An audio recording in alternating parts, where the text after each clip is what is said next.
My name is Jan. I am currently working as a field supervisor where I'm looking after 7 rigs and over 200 staff, and I barely can read and write at a grade 5 level.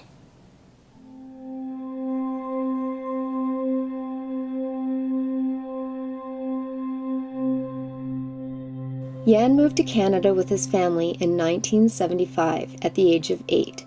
He was struggling with what was likely a learning disability called dyslexia, though he wouldn't actually have a label for it until his early 30s. I always had trouble in school, but things got worse when I moved to Canada. It was difficult being obviously from another country, but my accent was so thick that teachers couldn't understand what I was saying, so unfortunately a lot of the teachers just ignored me and left me alone. I remember once one of the first student-teacher meetings, one of my teachers actually referred to me as retarded, and I wouldn't amount to much, and it was mainly because they actually couldn't understand what I was saying. Also, I was quite far behind for my age as far as reading and writing was concerned. Actually accused of making up a fake language at one point, Jan's accent was a significant source of stress in his school life. One might expect this to be a temporary setback, but as it subsided and he became more easily understood, Jan's limited literacy skills were ready to take center stage. I went to the Children's Hospital in Toronto for a bunch of tests once, and there's memory tests. And I remember I went there for a couple of days, came back, and nothing really changed. Like, I never did hear any verdicts or anything, and nothing changed in the classroom. I was still sitting at the back, still being ignored. So at that time I was starting to think I maybe was just an idiot, and there's nothing anybody could do to help me. Although labeled a failure in the academic world, Jan had somewhat of a constructivist way of doing things on his own time. His childhood hobby may have gotten him into trouble with his parents, but it would end up carrying him through much of his adult life. I always had a knack for anything mechanical or electronic. Even as a kid, I would take anything apart that I could. I remember my parents came home with a new VCR once, and it was more important for me to figure out how it worked than to actually watch TV. Also, when I was probably around 11 or 12, I bought a car from the neighbor. Not to drive, I wanted to take the car apart to figure out how it worked and what made it run. So I took the entire car apart, put it all back together, and ended up driving it around for a while. I always liked working in the garage and liked working on equipment. I lived on a farm, so there's lots of stuff to work on. But I always felt like I knew what I was doing in the garage. I don't know, felt important. Like in the classroom, just felt like an idiot. Teachers treated me, well, they didn't treat me at all. They just left me in the back of the class to do whatever I wanted. But in the garage, I always felt, I don't know, important, because I was really good at fixing things. Despite being barely able to read or write, Jan was pushed through the school system each year until he reached grade 11. In high school, I always did really well in physics, math, any of the sciences. And because my marks were fairly good in the sciences, my guidance counselor encouraged me to take university entrance courses in all subjects, including English. And that was a bit of a mistake, because I was failing badly, and I was getting no support from my English teacher or anybody at the school. So in grade 11, when I did extremely well in physics and math, I failed English, and I was not willing. I was just too frustrated at this point to start again, and I ended up just walking out of school and never looked back. Now officially a high school dropout, Jan got his first job, a job usually reserved for people with a post-secondary diploma. I ended up working as a technician, fixing audio and video equipment. And this was late 80s, so still a lot of the equipment was solid state. There was no computer circuits in them yet. So I, again, had a real knack for taking things apart, fixing things, putting them back together. So the job actually went quite well for me. Even though I didn't have a university degree or any kind of trades background, I still could hold my own in a shop with individuals that did have degrees. And the guy who owned the shop really helped me out and showed me how to read schematics and how to show me what all the components did and how to read the values on resistors and stuff like that. But it was the fact that I was really hands-on that overcompensated for the fact that I could barely read and write. That job was pretty good for a couple of years, and I learned an awful lot about electronics. But then, unfortunately, the job ended because the individual who owned the shop, took a teaching position at the university and closed the shop down. So that's early 90s, unemployed again. With not a lot of job prospects on the prairies at the time, Jan decided to take a chance on Western Canada. Without a solid plan, he got in his car and headed to British Columbia.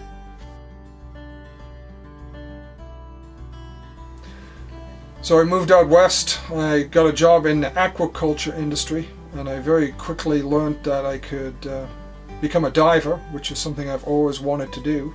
So the company I was working for said they'd send me to dive school, and so off I went to learn how to dive, and I quickly realized that there was a lot of reading and writing involved. Even though I understood the physics and physiology of diving very well, I understood pressure, I couldn't read the books. So I ended up paying somebody to read the manual to me, and some of the manuals were quite intensive, like the No manual is 600 plus pages. So basically I paid somebody to read the book to me, and then I went and did the exam just basically remembered everything. And it was an open book exam, which I never took the book to. Jan began a successful career as a commercial diver. He was once again able to rely on his strengths, and he had one more unexpected opportunity on the horizon.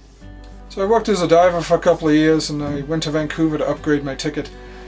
And in the dive school I went to, while I was recertifying, they actually offered me a teaching position, because the head instructor he had said he had never run into anybody who understood the physics and physiology of diving as well as I did, so they hired me on as an instructor. I was naturally hesitant because I know instructors would have to do a lot of reading and a lot of board work in the classroom, so I was hesitant about that. In an ironic twist, Jan had taken a job as a teacher.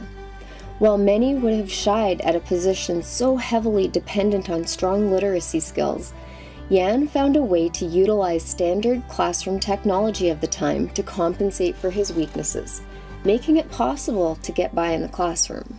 So I went through the program and sort of modified it a little bit to fit my kind of unique teaching style.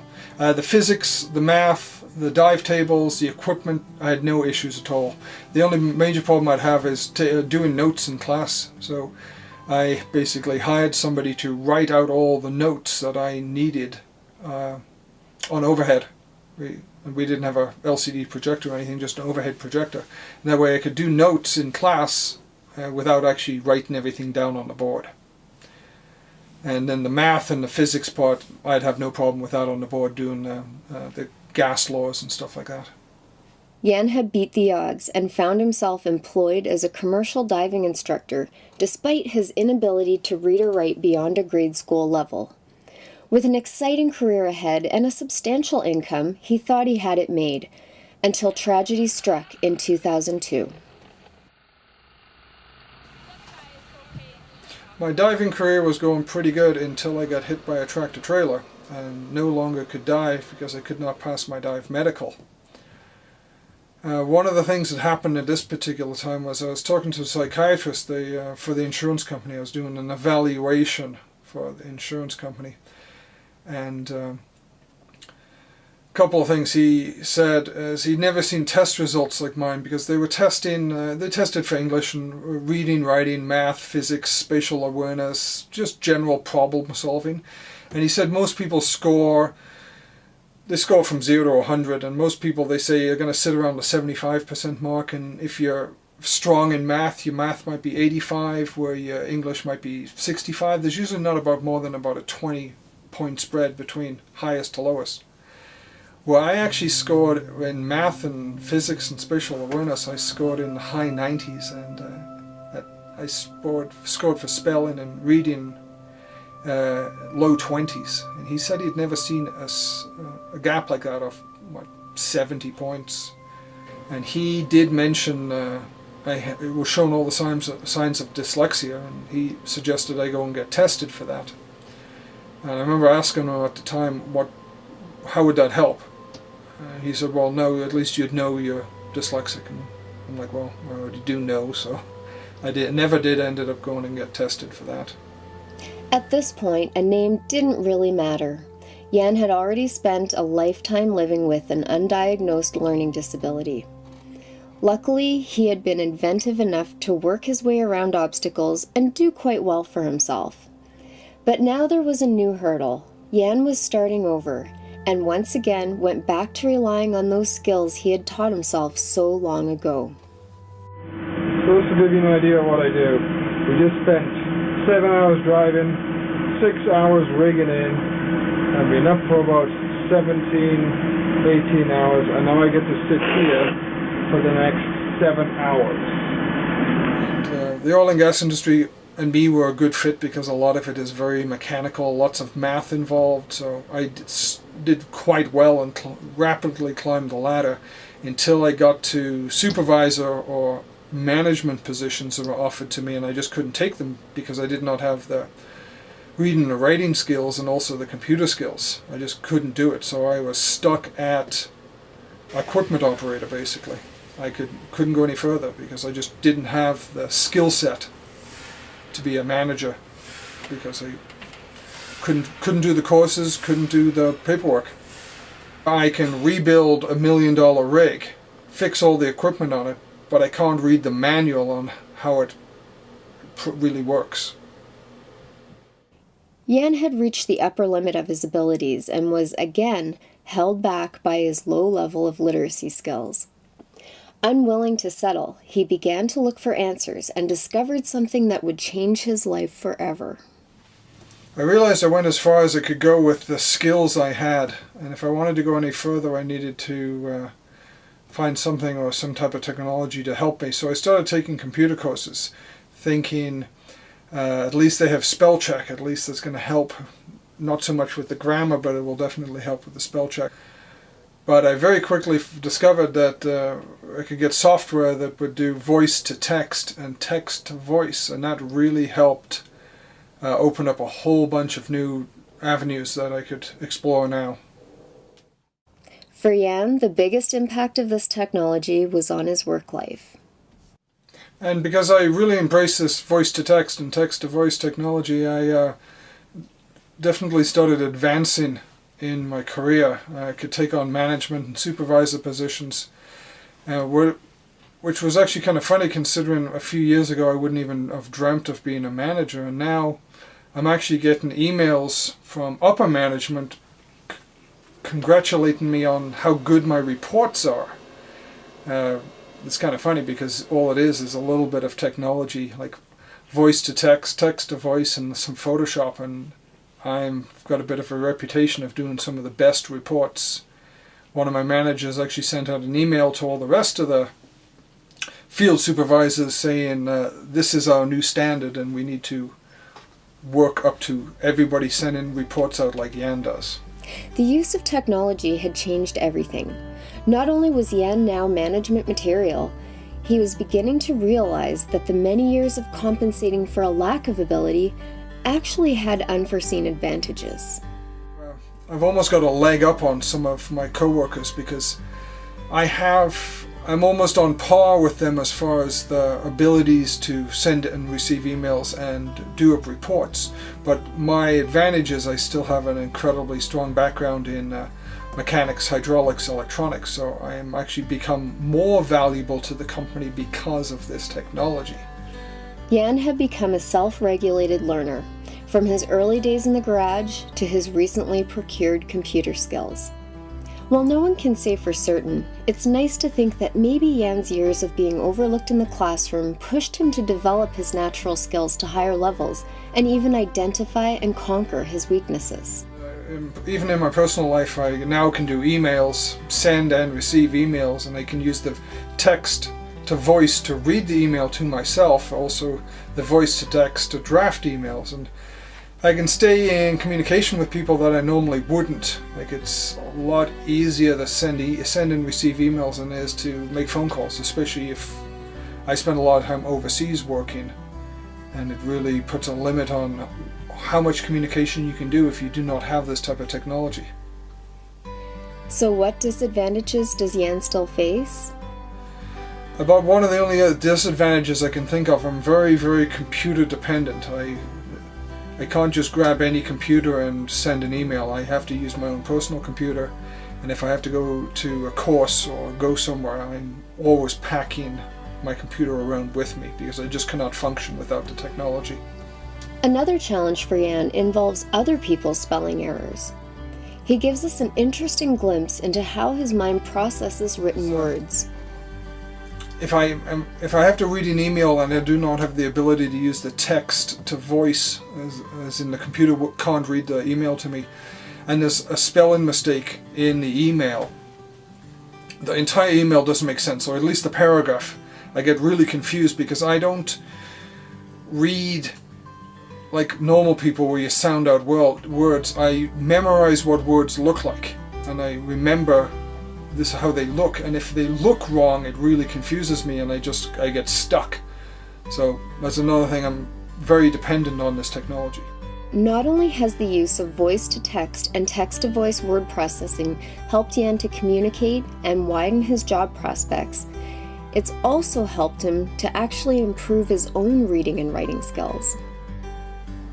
One thing I've noticed after being using this technology for a while, when I first started I'd use the dictate for every single thing, and now over a period of a couple of years of using the technology, my spelling has improved to the point where I'm actually probably typing 20-25% of the email and just using the dictation feature to almost fill in the blanks. So my reading and writing has improved considerably by using this technology. That is left-hand thread gets torqued to 120. Jan doesn't stop with reading and writing. He also takes advantage of online learning communities for both his own learning and for teaching others. Another thing that's helped me out a lot is YouTube and also online videos. Because it's a lot easier for me if I'm going to fix a fairly complicated piece of equipment, it's a lot easier for me to watch a video on how it works or how to fix it versus read a manual or even have the manual read to me. It's a lot easier for me to see or be shown how to fix something versus read the manual. I would actually rather figure it out myself than read the manual. It's just how I learn. Jan describes an appreciation for the direction our education system is currently headed.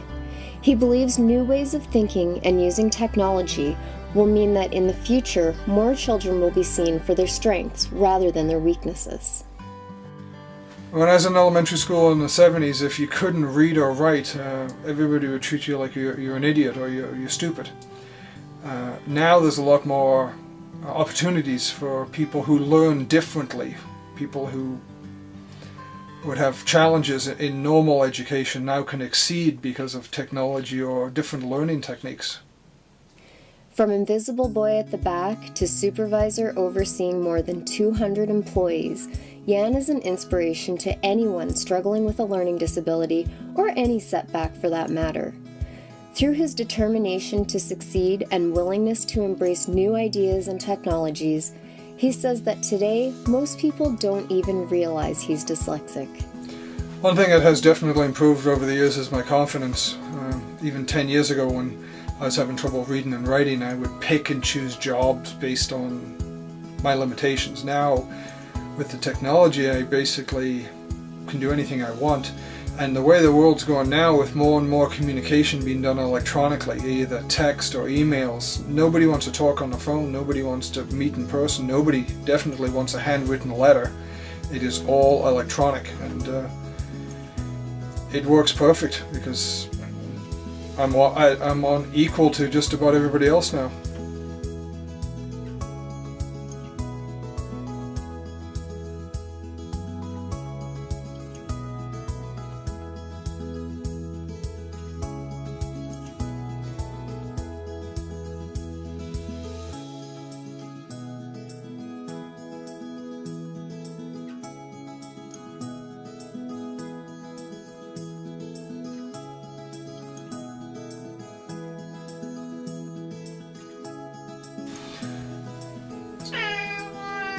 Stop. Action.